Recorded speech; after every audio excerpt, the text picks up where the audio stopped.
So I'm back in the music room, and today I'm looking to fix a tweeter. This is an issue that many of us have seen before. It looks like the dust cap of the tweeter is, of course, pressed in.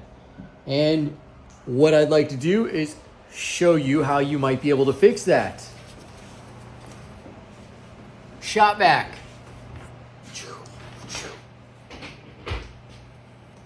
Or vacuum hose. You want to get it as close to the speaker as you can.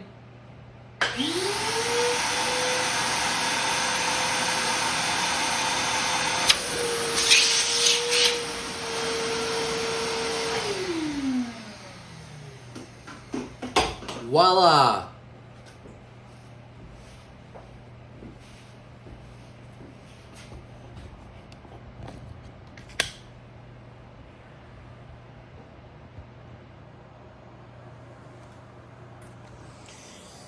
So, of course, there's a couple little imperfections. If you look closely, of course, you can see that the tweeter has been damaged. I'm going to show you what it looks like.